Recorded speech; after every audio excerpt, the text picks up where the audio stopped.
Well, good morning, good afternoon, good evening, wherever you are. I am Pastor Dan. Everyone calls me Pastor Dan Smith. And I'm going to do something a little different today for God Talk.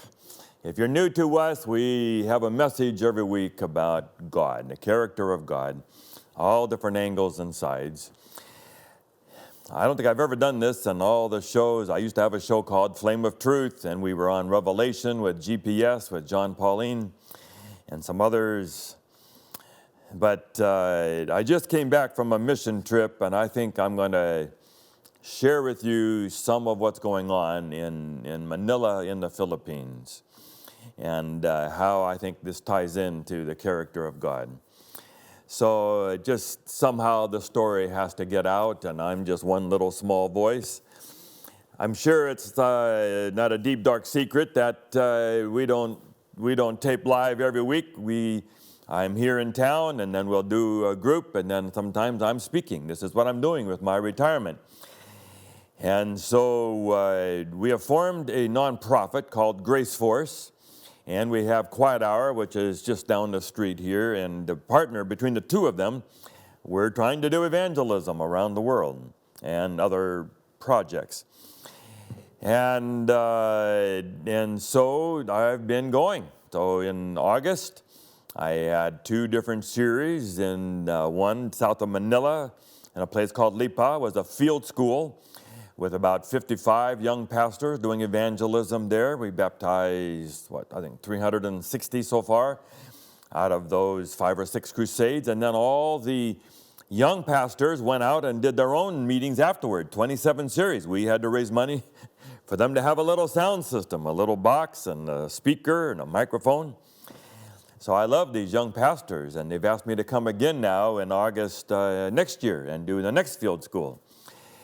Then we went to a place called Northern Luzon Adventist College, NLAC, about 4 hours north of Manila, and did a week there with about 11 satellites. Rained every day, so some challenges, but a great place. Came home for a few weeks. That was my first sort of being home in retirement. Then I just came back a few days ago from 5 weeks. Because I don't want to do the plane trip every time, I'm trying to bunch these trips. So we really did 3 things in a row. So the first 10 days were in a place called Mindanao, the little city of Dipolog. So if you look at a map of Philippines, it's the big island down at the bottom. This was in the northwest. And about what we've always done. We go into a place, we stay in a small hotel, and I preach in a sort of a city basketball court or stadium of some kind. They bring people in. Then I have 5 or 6 friends of mine that are doing satellite sites all around. We stay in the same hotel. We have worship. We usually try to build a church. So Quiet Hour was funding at least the beginning of a church there. So some of my people were putting dirt and building forms and putting beams up. And so we baptized, 500 or so in that site, because it keeps going. You know, you finish. We baptized, 455 the day that I was there, and they would come in waves. Different buses would come, and we'd go back in the water, baptize another group, come out, and people would change. And then, but I was still in my wet clothes and having lunch. One more came at the end. It's like the famous Rick Warren story where his father was dying and hallucinating and just said, "Is there one more? Is there one more who wants to give his life for Jesus?" And here came one more that we had hoped for. And his son and his wife were so excited. And we said, "Are you sure?" Went over the beliefs, and he said, "Yes, I want to be baptized." So I baptized. So about 560 there. And then we came to Manila. And that's the part that I'd like to give a report about today. Because it's really something new. And maybe God will use us talking about it to spread the word. We believe that the character of God message has to go all over the world before Jesus can come. And if you read a well-known book called Christ's Object Lessons, page 415, it says that the last message that will go around the world is a message about God's grace and mercy. And so I'm very honored that they give an old pastor I'm not an evangelist by talent or really even by training. I never had a chance to go with one of the greats or like Mark Finley. So I've just grabbed little pieces and done the best I could over 20 years to try to do some things. And what I do is different than what most people do. I'm a character of God preacher. Every sermon, I focus down that one path.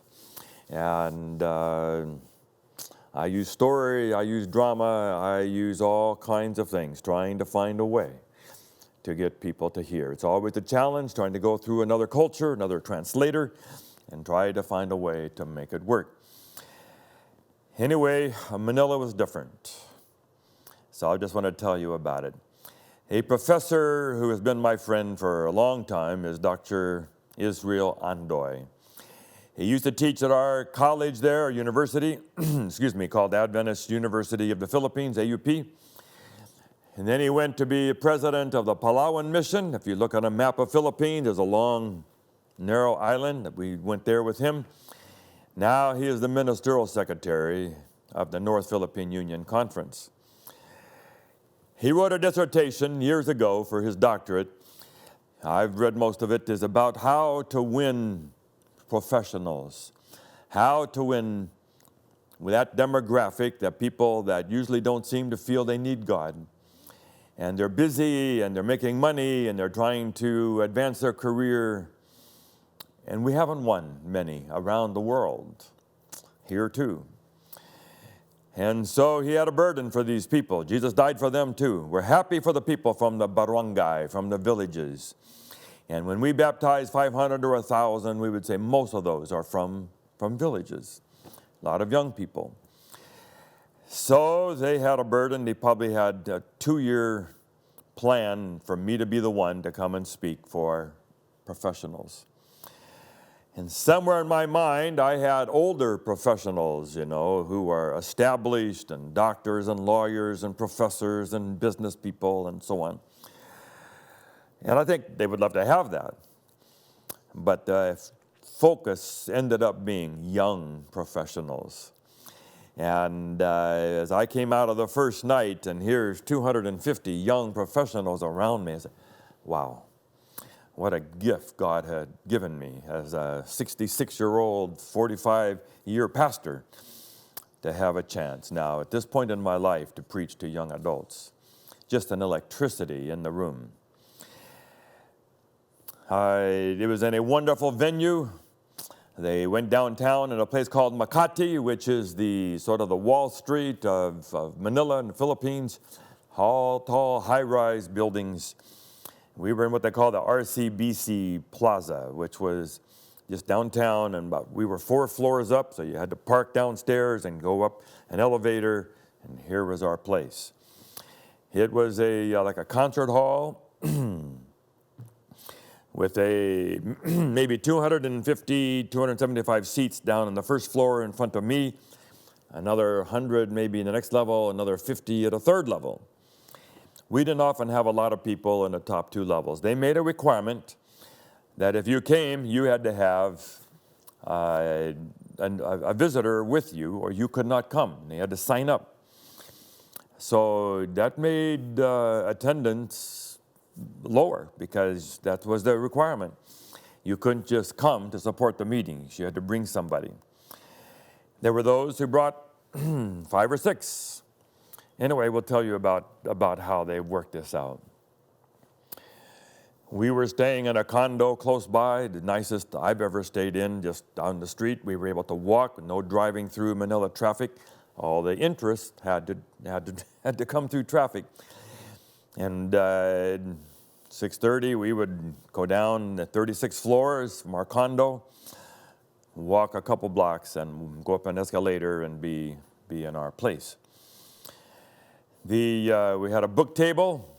I brought some books over. We had a little business, how to integrate your spirituality with your business. I had a few minutes. I teach business ethics.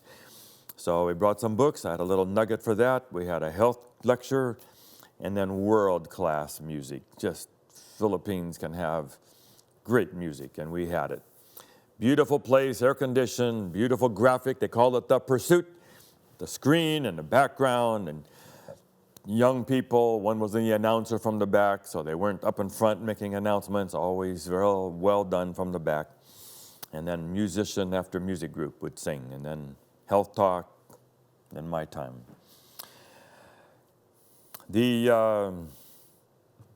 But the plan and the ground preparation is what I want to talk about. So a young pastor, his name is Raylord Reyes. He was just here. I had dinner with him a couple of weeks ago, Saturday nights ago here, a week ago, I guess. So he'd been over there and they flew over. He's speaking here around America talking about how to do urban evangelism. You know, I love cities. I've lived in cities all my life. I grew up in Bangkok. I went to high school in Singapore. And I love everywhere, but I love cities. 80% of the world, I think, live in cities, and it's going to get more. Mark Finley has gone all over the world just preaching a passion for the cities. We went from there to Vietnam, to huge cities, Ho Chi Minh City, Hanoi City, 11 million people. We have very small groups there in these cities. So we can go to the villages and win people and have a good number, and it's exciting, and I love it. Jesus died for them all.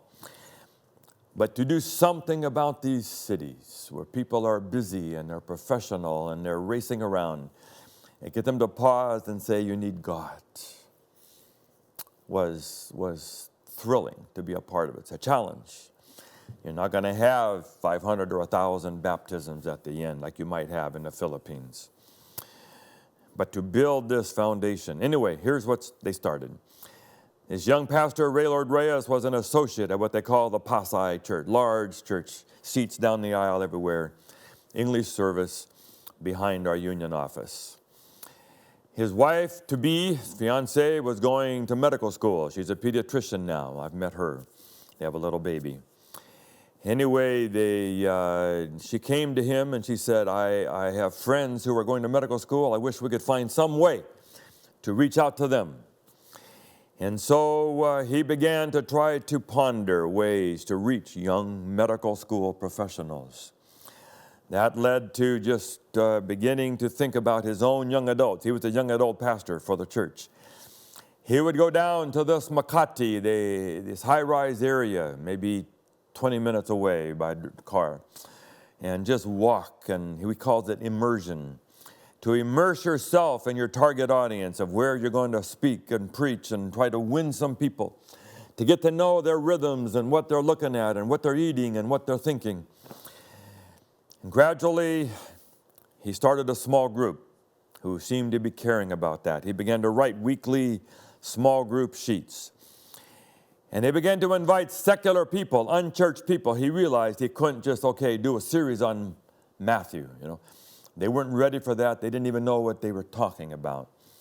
So he began to write transitional small group sheets that moved from where they were, maybe pop culture, maybe a song everyone's talking about, or a movie that's out. And then they say, what did you see? And what do you think about this? And then try to move the conversation in the small group. They use Meetup and the social media, trying to find a way. They would put out a word that said, if you're looking for a group, if you're looking for a community, meet in this coffee shop at 6 o'clock Thursday night. And a few people would come. Millions of people to draw from. And they would begin to be part of this group, discussing the role of religion in your life and so on. Gradually, that first small group became 2, became 4, eventually became 13. They did what they call epic weekends. Filipinos love going away. I've had a Filipino fellowship in my church for a long time, and they do. And they would invite me. Let's go to the beach. Let's go camping. Sometimes they'd go all weekend. Sometimes after church they'd go. But just love going to these places. They'll just drive, go up to Yosemite or go. Well, in the Philippines, they encourage their members in the small group to invite their workmates. And they would say, hey, you want to go away for an epic weekend? And they, sure, we'll go. They go to the beach or go to the mountains.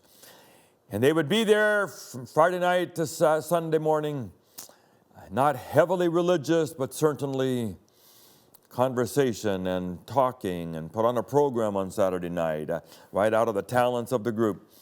And they would begin to build relationships. And then the small groups would grow from these people. He said 30, 40, 60 sometimes. He said sometimes there would just be a few Adventists and all these non-Adventists. And you're learning not by lecturing, but by just being with people, how to build relationships and building spirituality. Sometimes they would use weekends that go do something, service weekends. They would say to people, you want to give back to your community? Yeah, okay. And they would go to an indigenous tribe in the Philippines and give out water filters or build something, clean something up, whatever they could do to try to make connections to a village. And maybe go back to that village several times so you have a relationship with that village. But in the meantime, you're making relationships.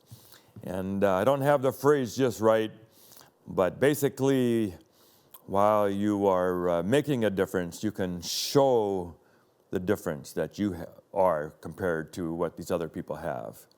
So make a difference, show a difference. And gradually they began to have these 13 groups. When they finally had the 13 groups, they finally said maybe we should plant a worship service. And so they found a hall and they began to meet. They get a little band together, some guitars. I think music is always an issue, every church. So they began to try to have some, not crazy contemporary music, but they certainly was more a young adult than what the church they came from. And there's been some criticism over that. But what I saw was quite mild, but had life to it. And eventually now there's about 100 people coming to that fellowship. New, young adult, professional, cutting edge in downtown Manila. Thrilling. Then they had another young man who became my friend, was everywhere with us the last few weeks. His name is Aaron, and just got married, had a little baby. So he wanted to start a group. So they do an immersion. You come and you immerse yourself in the group that's already going, and you learn how this works and how to connect with secular people in your community. And then they drew finally 7 or 8, 9 people.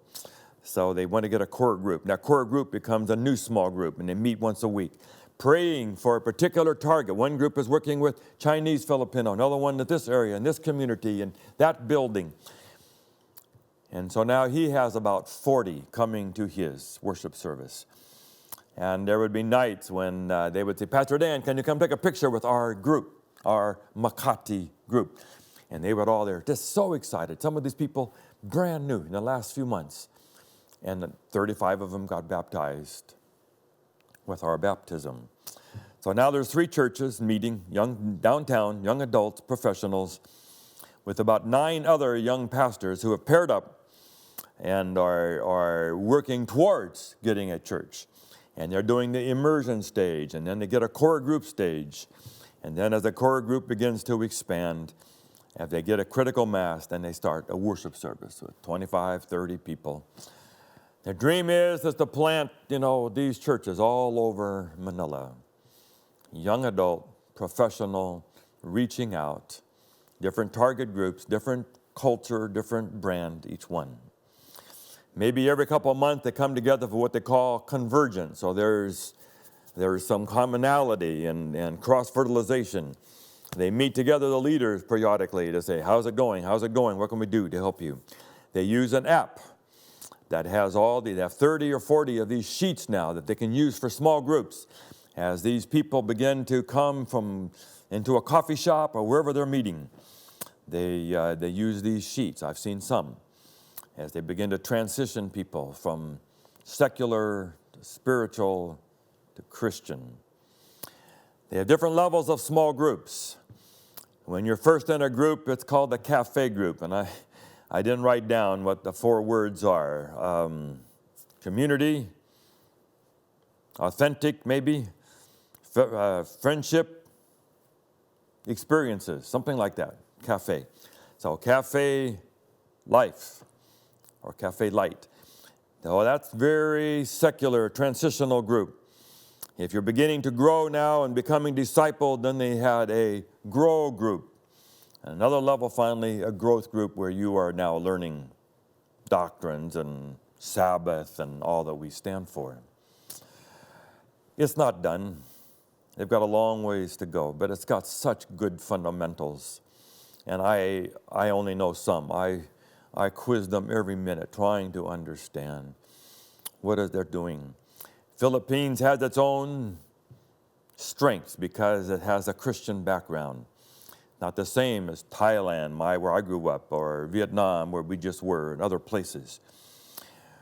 But this passion for the city, how to find a way to think out of the box, to not just demand that every church be exactly alike, but to try to find a way to do an authentic cross-cultural experience and to enter into a community and resonate with them, to build around young adults. These are not wealthy young professionals, but someday they're going to be the next generation, and they will be in their 40s and 50s and maybe be substantial in their businesses and practices and schools.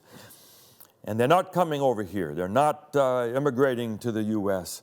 They're staying in their country, believing in the mission of what they're trying to do. And someday they will be a great blessing to the church. And if we have 20 or 30 new churches in Manila, and if that can be replicated, he's over here, he just spoke for a young adult, urban evangelism group up in our camp here in Southeastern California Conference in the Pine Springs Ranch. He's going to Andrews University to do a class there for young adults and urban evangelism and church planting. And I just hope that some of this multiplies and begins to make a difference. And if I can share some of this passion today. And of course, we want to have all this to our message. We are not just one more church added to all the other Sunday churches that just happen to worship on a different day. We have a burden for the character of God and to try to make that sing for people. And I just had wonderful reaction to what I do as an old pastor already, speaking to young adults and just doing the best I could with passion and clarity to speak the truth about Jesus and the character of God and the cross and what we stand for and our doctrines that are not just theoretical academic discussions, but trying to be truthful about the way God really is and to make people fall in love with God as He really is. I hope that you'll catch some of that. And if you live in a city and you're part of a church and you think maybe we should do something here. I wish I could do my whole career over again and say I could have done more. In Orange County where I was, 4 million people. Why didn't I somehow find a way to reach more young adults and plant more churches? There's 20 churches, Adventist churches in Orange County. But could we have done something more to break into that place? And I have to come to an end, but I'm going to study and learn and pass on whatever I can. We then went to Vietnam and spoke in Ho Chi Minh City, a place called Dalat, Da Nang, and Hanoi. In Dalat, we have a large church up in the mountains. We're successful there. We have 1,000 people coming. We baptized 42 young people there, and it's happening. We've helped them build a church and do a children's center. Challenges, but they're all expected to go to church. They come at 5 in the morning for prayer and worship. We had 1,000 people there every night. But there's these big cities, and there's cities where we don't have a single Adventist there. We visited a city called Hue. It is in what would have been North Vietnam, between Da Nang and Hue. That was where the border was. You go over these mountains, that was the border between South and North Vietnam. We had no work there for a long, long, long time. Now we've jumped into Hanoi, Haiphong, some Hmong villages. So here we are in Hue, the original old capital of Vietnam. Nothing there. Hanoi, we have a new building now, 7-story building. They call it Center of Influence building, COI building. And here's two people from Adventist Frontier Mission, and here's an Adventist missionary. We had a lovely time with them. Beautiful people, just there a few months. And here's a young pastor, 30 years old, trying to somehow figure out how do you get from 30 people coming to 11 million? And how do you make friends and build relationships? And boy, I passed all this on to him. Had a long lunch with a young lady who was from last year here in Riverside, Vietnamese lady. Love this young girl, Jessica, trying to find a way to start a vegetarian restaurant.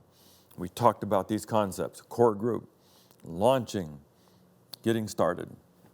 Do something to build relationships for this city. Talked to a young lady. I said, if you would drop everything and become something like this and help plant a young adult professional church in Ho Chi Minh City, I'll find the money somewhere. Pay your salary for a year. You can know that you have that covered. If we have to rent a room somewhere, I'll try to find the money for that. In 90 years, we have maybe 300 active Adventists in Ho Chi Minh City, what used to be called Saigon. Not easy, not easy. Anyway, this is what I'm doing with my life, trying to learn, trying to cross-fertilize, speak where I can speak, win who we can win. God had put his reputation in our hands and in our mouth. And he said to Jeremiah, I will put my words in your mouth. And God decided to put his character on the line to defend his reputation in the world about all the lies that Satan has told in our hands. And how to find new ways and better ways. God has taken us a long ways from a little small fledgling beginning church. 70, 80 years ago. But how to win these big, huge cities. How to get new groups, new worship styles, new messages, new ways of connecting. I am not a 28-year-old professional in Manila, but what can I do to support those who are and help bring things together and give them message and ideas of what we could do. Anyway, may God bless you where you are. And if you have a place where God is putting you to say to your church and where you are, what can we do different? What can we do to step out into our community, listen to them, immerse ourselves in them, and build a message that will connect with them? Start a small group. We're thinking start a small group where we are of young adults and see what we can do in our community. God bless you. This is God Talk. Thank you. A little different program today talking about how to take the character of God message to the big cities of the world. And it's on my heart. I wanted to share it with you. God bless you. See you next week.